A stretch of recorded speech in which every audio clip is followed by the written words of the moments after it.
বন্ধুরা, এই হচ্ছে সেই ঐতিহাসিক রোড, যে ভারতের বাগডোগরা রোড। আর এই রোডের সাথেই রয়েছে সেই বাংলাদেশ। আমরা কিন্তু বর্তমান দাঁড়িয়ে আছি বাংলাদেশ। সন্ধ্যাবেলায় গরু বাছুর নিয়ে পালাইছিলাম, আর সকালবেলায় মনে করো কৃষিকাজ মনে করে আবার এগুলা করছিলাম। তখন তো পার গ্রাম চলাফেরা করা যায় না, তখন ইন্ডিয়ার হাট বাজার। একদম সরাসরি মেঘলিগঞ্জ গিয়েছিলেন? মেঘের কলকাতা বন্ধ গেছি আমরা এদিক দিয়ে। বন্ধুরা, স্বাগতম জানাচ্ছি নতুন আরেকটি ভিডিওতে।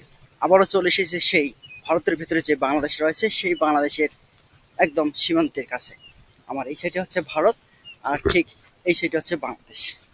যে ভারতের বুকে এক টুকরো বাংলাদেশ। আজকে আপনাদের কাছে শেয়ার করব সেই বাংলাদেশটি। আরেকটি বিষয় শেয়ার করব, সেটি হচ্ছে যে এই ভারতের বুকে বাংলাদেশের মানুষ কিভাবে জীবনযাপন করে। কষ্ট শোবার জায়গা নেই। ইন্ডিয়ার হাট বাজার করছে, তামাক কাড়ি নিছে, তামাক কাড়ি নিছে, পাট কাড়ি নিছে, ধান কাড়ি নিছে, মুরুগ নিয়ে গেছে, মুরুগ কাড়ি নিছে, আর দেয়নি। 10 মন নিছে, 100 মন হলে নিছে, প্রতিটা লোকের কাড়ি নিছে। ভারতের লোক কাড়ি নিছে না ভারতের কোনো? ভারতের হিন্দু কাড়ি নিছে, বিএসএফ কাড়ি নিছে। আগে এরকম ছিল? আগে এরকম ছিল। আমার একটা অনেক ক্ষতিগ্রস্ত, আমার একটা বোনের বিয়ে, আমি ভারতে তামাক নিয়ে গেছি 3.5 মন।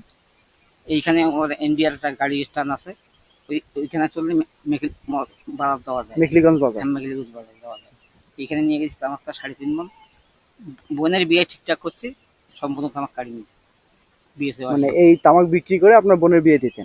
মানে খরচপাতি করবো, সব কাড়ি নিতে। তখন বোনের বিয়ে আর হলো না। তখন তো এই ভারত বাংলাদেশের যে যোগাযোগ ব্যবস্থাটা মানে এত কড়া ছিল না। তখন তো পার গ্রাম চলাফেরা করা যায় না, তখন ইন্ডিয়ার হাট বাজার হাট বাজার হয়েছে।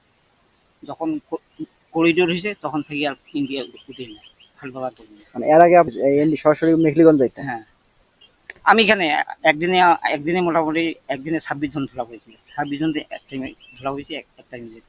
আসলে বন্ধুরা, এখানকার মানুষের জীবনযাপন একটু অন্যরকম। দেখুন, যখন 3 বিঘা করিডোর ছিল না যাতায়াতের জন্য, তখন তারা চোরাই পথে যেত সেই বাংলাদেশে।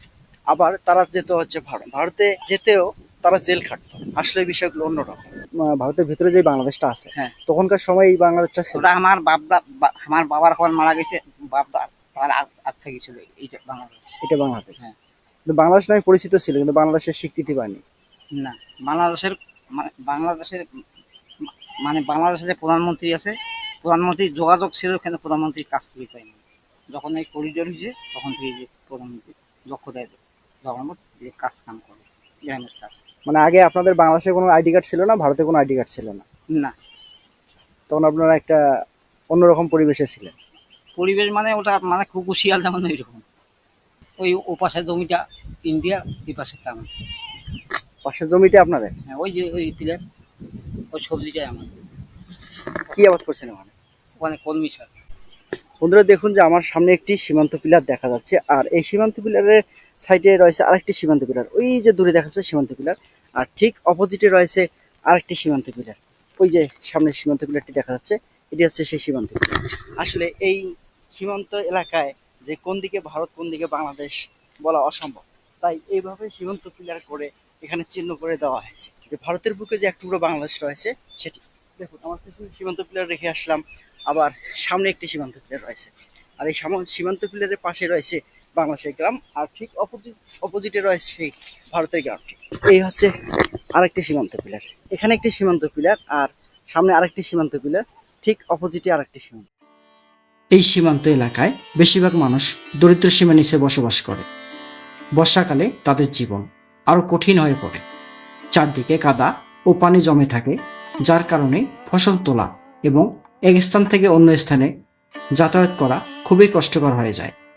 সীমান্ত এলাকার মানুষের জীবন সংগ্রাম আসলেই অনেক কঠিন। আমি বর্তমানে দাঁড়িয়ে আছি একদম সীমান্ত রেখায়, আর এই সীমান্ত রেখার অপোজিটে রয়েছে সেই ভারতের বাড়ি। এখান থেকে যে বাড়িগুলো দেখা যাচ্ছে দূরে, এই বাড়িগুলো, এগুলো হচ্ছে ভারতের বাড়ি। আর এই ভারতের বাড়ির পাশেই রয়েছে সেই বাংলাদেশ। এক কথায় বলা যায় যে ভারতের ভেতরেই রয়েছে একটি বাংলাদেশের গ্রাম। আজকে আমরা ঘুরবো ফিরবো, দেখবো সেই বাংলাদেশের গ্রাম।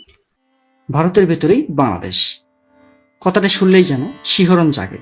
কিভাবে ভারতের মধ্যে বাংলাদেশ থাকতে পারে? সত্যি এমন একটি বাংলাদেশি গ্রাম রয়েছে, যার চারদিকে ঘিরে রয়েছে ভারত। এই গ্রামের নাম হলো দহগ্রাম। এক সময় এটি ছিল একটি বিচ্ছিন্ন ছিটমহল। বাগডাগরা মোড় কত দূর? ওখানে কি যাওয়া যাবে? কোনো সমস্যা আছে না? তো সমস্যা, অনেক দূরে যাওয়া যাবে না, মানে 100 গজ দূরে থাকতে হবে। সিলেট থেকে 100 গজ দূরে। সিলেটটা তো বাংলাদেশে না, কাছাকাছি একদম, ভারতের একদম সীমান্তের কাছে। বন্ধুরা, এই হচ্ছে সেই গ্রাম, আর এই গ্রামের ভেতর থেকে যাওয়া যায় সেই ভারতের একটি গ্রাম, যে গ্রামটির নাম হচ্ছে বাগডোগরার মোড়।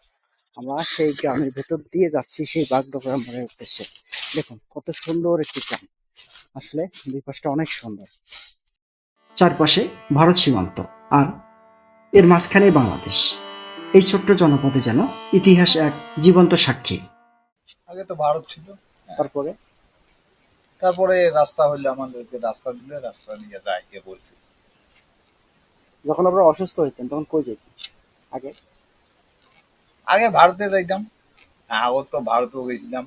1947 সালের পর যখন দেশ ভাগ হয়েছিল, দেশ ভাগ হওয়ার পরে এই জায়গাটা কি ছিল? এটা একটা সিট ছিল, বাংলাদেশেরই মনে করেন যে আয়ত্তে ছিল, কিন্তু আমরা যাতায়াত করছিলাম, ভারতেও গেছিলাম। আজ আমি আপনাদেরকে নিয়ে যাব এমন একটি বিস্ময়কর স্থানে, যেখানে ইতিহাস, সীমান্ত আর মানুষের জীবন একসঙ্গে মিশে রয়েছে। চলুন ঘুরে দেখি সেই অনন্য জনপদে। এইখান থেকে বাগডোগরা আমার কত দূর, কতক্ষণ সময় লাগতে পারে? তো 10 মিনিট লাগতে পারে। এই রাস্তা দিয়ে? হ্যাঁ, এই রাস্তা। সেখানে একটা বাংলাদেশের সীমান্ত পিলার আছে, হ্যাঁ আছে, একদম ভারতের কাছে। 10 নম্বর। সেখানে যাওয়া যায় তো? অবশ্যই কিছু লাগবে না, অবশ্য আপনি না দেখেন, যেহেতু মানে কোনো লোক হ্যাঁ, লোক থাকে, ওইখানে যান, ওই যে লোক আছে ওইখানে যান। ঠিক আছে। এই যে গ্রামটি, এই গ্রামটি 1947 সালে যখন দেশ ভাগ হয়েছে, দেশ ভাগ হওয়ার পরে তখন আপনারা কি ভারতে ছিলেন না বাংলাদেশে ছিলেন? আমরা তো তখন ছোট ছিলাম, এই বাচ্চারা যখন, এখন তো আমরা সহ ওই মানে বাম্মার সাথে এখন গেছিলাম, যাতায়াত করছিলাম, এইটা আর কি। ভারতে গেছিলেন? সন্ধ্যাবেলায় গরু বাছু নিয়ে পালাইছিলাম, আর সকালবেলায় মনে করো কৃষিকাজ, মনে করো আবাদ এগুলা করছিলাম। কেন গরু বছর নিয়ে বলে গেছিলেন? মানে কোনো শান্তি নেই, মনে করো দেশের ইয়া নাই, বিএসএফ বলে আসতেছে, বিএসএফ মনে করো ইয়ে করছে, ভয় দেখাছে। মানে এই এলাকাটা ছিল একটা মানে আতঙ্ক এলাকা। এখনো তো কোনো শান্তি নেই, এখনো মনে করো গেট কতক্ষণ লাগে দেয় কোনো ঠিক নেই, আমাদের কোনো শান্তি আছে? সীমান্তের এই ছোট্ট গ্রামটির ভিতরে রয়েছে মহান আল্লাহ তাআলার ঘর। দূর থেকে দেখলে হয়তো অনেকেই ভাববেন এটি কোনো পরিত্যক্ত কুঁড়ে ঘর কিংবা গরু রাখার ঘর, কিন্তু না, এটাই এই এলাকার মানুষের নামাজ আদায়ের স্থান। এত সাধারণ আর জনজনতা। বন্ধুরা, এই দহগ্রামের ভিতরে রয়েছে একটি ছোট্ট মসজিদ। দেখুন এই যে মসজিদটি, কি একটি বেহাল দশা। এখানকার মানুষ কিভাবে এই মসজিদে নামাজ পড়ে, এই মসজিদে যখন বৃষ্টি আসে তখন কিভাবে নামাজ পড়ে, আসলে একটি অবাস্তব বিষয়, যে বিষয়গুলো তুলে ধরছি আপনাদের মাঝে। দেখুন এই মসজিদটি একটি ভাঙ্গাচুরা মসজিদ, আর হয়তো বৃষ্টি হয়েছিল কিছুদিন আগে, ঝড় হয়েছিল। দেখুন যে টিনের চালাটি সহ উড়ে চলে গেছে, এই যে টিনের চালাটি উড়ে চলে গেছে, আর মসজিদে কিছুটা অংশ এখানে রয়েছে। এটা মসজিদ না কিছু বুঝতেছি না, আসলে এখানকার মনে প্রশ্ন জাগে, এই নামাজ ঘরটি আরো সুন্দরভাবে গড়ে তোলার জন্য কি কেউ এগিয়ে আসতে পারে না? এই দৃশ্য দেখে আমার খুবই খারাপ লেগেছে। আপনাদের কেমন লাগলো তা অবশ্যই কমেন্টে জানাবেন। সীমান্ত বিলে হুদি আছে, হুদি আছে, চারিদিক সীমান্ত বাগডোগরা সীমান্ত পিলার কোন দিকে? আচ্ছা, এই সীমান্ত পিলার দিয়ে নাকি এক সময় আগে আপনারা সরাসরি মেখলিগঞ্জ যাইতেন? যাতায়াত করছি, একদম সরাসরি মেখলিগঞ্জ গিয়েছিলেন? মেঘেছিলাম, কলকাতা বন্ধ গেছি আমরা এদিক দিয়ে। এই তো রাস্তায় উঠছি। আর তখন তো এই যে ছোট্ট বাংলাদেশটা আছে, ভারতের বুকে যে ছোট্ট বাংলাদেশটি, এই বাংলাদেশটি কি ছিল? তখন তো এইটা মনে করো অধিকারও অধীনে ছিল, অধীনে ছিল, ওইদিকে গেছি, তাহলে তো নির্যাতন, বহু কিছু লোক নির্যাতন নিচ্ছে, গাড়ি চড়তে পারে না, দাড়ি ধরে উঠে দিছে, গাড়ি উঠেছি, গাড়ি থেকে দাড়ি ধরে নামাই দিছে, বহু নির্যাতন করছে। বাংলাদেশ জায়গাটা ছিল বলি তো তারা আমাদেরকে নির্যাতন করে। বাসটা এখনো আছে, এখনো আছে? আপনারা সেখানে চড়ে ডাইরেক্ট চলে যেতেন? আমরা চলে গেছি, মিঠে হাট বাজার করছি, চলে যাচ্ছি আমাদের জায়গায়, নামি রোডে নামি আমাদের জায়গা আমরা চলে যাচ্ছি, ওরা জায়গা চলে গেছে। এই ওই যে চুনালা বসিয়েছে আগে কি ভারতের হাট বাজার করতেন? হ্যাঁ, এই স্বর্ণগুলা কি আপনার ভারতের নাকি? হ্যাঁ, কিনে বাংলাদেশের? দাদির সঙ্গে আমি বিষয়টি মজার ছলে বলেছিলাম, কিন্তু তিনি আমার কথা শুনে তিনি যেন আমাকে এড়িয়ে যেতে শুরু করলেন। মনে হলো তিনি হয়তো আমার কথায় অন্য অর্থ বুঝিয়েছেন। আসলে আমি শুধু একটু মজা করেছিলাম, কেউকে কষ্ট দেওয়ার কোনো উদ্দেশ্য ছিল না।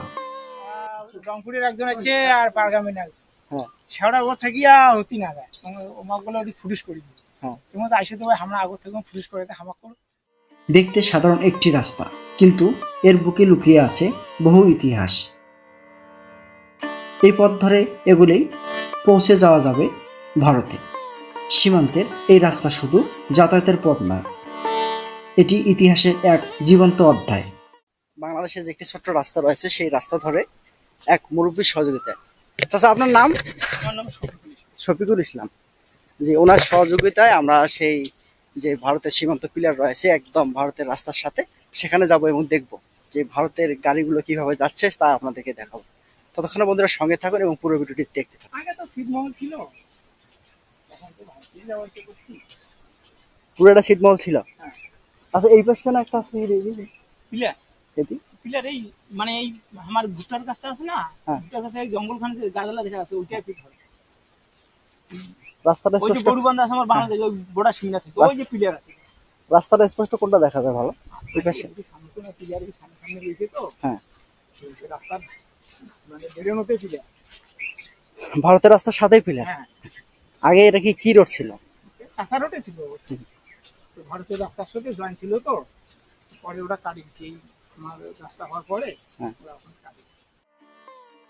এই যে ফাঁকা মাঠটি দেখা যাচ্ছে, এক সময় এখানে ছিল মানুষের বসত বাড়ি, ছিল পরিবার, ছিল হাসি কান্না আর জীবনের বাস্তবতা। কিন্তু সময়ের পরিবর্তে আর সবকিছু এখান থেকে হারিয়ে গেছে। এখন শুধু পড়ে আছে একটি ফাঁকা মাঠ আর সেই হারিয়ে যাওয়ার দিনের কিছু স্মৃতি। এখানে বাড়ি ছিল? হ্যাঁ বাড়ি ছিল, এই বাড়িতে ওখানে নড়ে দেওয়ার পর আমারও বাড়িটা ওই যে চানালা বসে আছে না, হ্যাঁ, হ্যাঁ, ওই এলাকা খানোতে সবাই ওই বাড়িগুলো সব ছিল। এই এলাকাতে? না ওই যে আমার বাড়িতে যে বসি আছে, হ্যাঁ। ওই বসিনা জায়গা খানো ওই খানোতে সবাই বাড়ি ছিল আমার ওই পাড়াটা। এখন ওই ওদিকে বাড়ি করছি, ওদিকে বাড়ি করছি, ওই বাড়ির এলাকাটা সব এটা পুরোটা ফাঁকা হয়ে গেছে এখন ওইটা ওরাও চলে গেছে, আমরা চলে গেছি। রাস্তা হওয়ার পর মানে আগে ভারতের বাড়ির সাথে আপনাদের বাড়ির সাথে একদম এই ছিল। বাড়িটা সহ লাগানো গেছিল। বন্ধুরা আমরা ধীরে ধীরে পৌঁছে যাচ্ছি সেই যে বাগডোগরা মোড়টি রয়েছে ভারতের। এখান থেকে ভারতের যে গাড়ি ঘোড়াগুলো সমস্ত দেখা যায়, সেই গাড়ি এবং বাস সবকিছু দেখাবো আপনাদেরকে। সামনে জমিটা এটা বাংলাদেশ। জমির ওই যে ফেলা প্লেয়ার আছে, এই যে না এখন নামলাম আমরা, হ্যাঁ বাংলা বাংলা। এটাও বাংলাদেশ। ওই রাস্তা বললাম না, রাস্তা আর ওই যে মোটা দিকে জায়গা আছে, হ্যাঁ হ্যাঁ ওই যে পুরা ওটা ডাইরি গেছে সিটি আছে ওই পাকা রাস্তার সামনে। তারপর ওই পাকা রাস্তার যে পিলারটা, রাস্তা আছে না, হ্যাঁ, হ্যাঁ, ওই রাস্তার কাছে এই রুম কাছে কাছে লিখে তুমি আবার ঘুরতে একটু বাংলা, তুমি এখন ভারতের ট্যাং হ্যাঁ এখান থেকে শেষ তো নাকি? যাই আমাদের ওই জঙ্গলের কাছে আবার দিলে আমাদের ওই যে পিলার আছে ওই খেলা, হ্যাঁ ওই যে পিলার এখান থেকে শেষ। আচ্ছা আর না যাই। বন্ধুরা দেখুন ওই যে দূরে দেখা যাচ্ছে সেই বাড়িতে গাড়িগুলো যাচ্ছে, দেখুন দেখা যাচ্ছে কি ওই যে ট্রাক আসতেছে ভারতে একবারে এই রোড ইয়ার সাথে পিলার। হ্যাঁ বাংলাদেশের ওই পিলার আছে, ওই পিলার ডাইরেক্ট সোজা রাস্তা ওটা তো। এই যে আপনার পেছনে তো সেই ভারতের রাস্তা, জি, ভারত। এই রাস্তাটা কই গেছে সরাসরি? এটা মেকিলিগঞ্জে গেছে, ধাপড়া থেকে মেকিলিগঞ্জ সরাসরি। সরাসরি। আর এই এই রাস্তা আবার ওই আমার করিডোরের উপর দিয়ে গেছে ধাপড়া এই রাস্তাটা তো হচ্ছে বাগডাকরা মোড়। বাগডোগরা মোড়। হ্যাঁ এখানে বাগডোগরা মোড় বলে। এই এই এই মোড়টা দিয়ে তো এক সময় ছিল সেই বাংলাদেশের এই যে একটু দহগ্রামের যাতায়াতের রাস্তা। যাতায়াতের রাস্তা। মানে এখান থেকে আপনারা বাসে চড়তেন, চড়ে সরাসরি অবশ্যই অবশ্যই মেকিলিগঞ্জ ধাপড়া যাওয়া এসব করতে। এদিক দিয়ে। হ্যাঁ। আর এদিক দিয়ে সরাসরি মেঘলিগঞ্জ যাইতেন। হ্যাঁ মেকিলিগঞ্জে যাইতাম, এদিকে মেকিলিগঞ্জ আর ওদিকে আবার ধাপড়া গেটের উপর দিয়ে যায়। আচ্ছা ওই যে ভারতে যে ভটভটি যাচ্ছে নসিমন, ওগুলো কি বলে ভারতে? এগুলা ওই অটো অটো বলে, ওইটা ভোটে বলে। আর ওই যে ছোট কিনা বলে ইয়া টোটো টোটো। টোটো বলে, এই ছোটটা আইসেছে, আর এটা ভোটভটিয়ে বলে আর কি। আচ্ছা এটা তো একটা বিশ্ব রোড ভারতের, হ্যাঁ ওটা বিশ্ব সব সময় এরকম চলাচল করে। দুই লাইনের রোড তো, ওইরকম সবসময় গাড়ি চলে। আমরা যে বর্তমানে যে স্থানে দাঁড়িয়ে আছি এটা হচ্ছে সেই বাংলাদেশ বাংলাদেশের রাস্তা, দহগ্রাম বাংলাদেশ। দহগ্রাম বাংলাদেশ। আর এই রাস্তার কিছু দূর সামনেই সেই ভারতের রাস্তা। দেখুন ওই যে দুটি টোটো যাচ্ছে আর ভারতের সিএনজি যাচ্ছে। দাদা ভালো থাকেন। বন্ধুরা এই হচ্ছে সেই ঐতিহাসিক রোড, যে ভারতের বাগডোগরা রোড। আর এই রোডের সাথেই রয়েছে সেই বাংলাদেশ। আমরা কিন্তু বর্তমানে দাঁড়িয়ে আছি বাংলাদেশ। বন্ধুরা এতক্ষণ ধরে সেই দহগ্রামের মানুষের ইতিহাস শুনে যদি আপনাদের ভালো লেগে থাকে তাহলে অবশ্যই অবশ্যই আমার চ্যানেলটি সাবস্ক্রাইব করবেন এবং পাশে থাকা বেল আইকন বাটনটি অন করে রাখবেন। ভালো থাকবেন, সুস্থ থাকবেন। আল্লাহ হাফেজ। দেখা হবে পরবর্তী কোনো নতুন ভিডিওতে।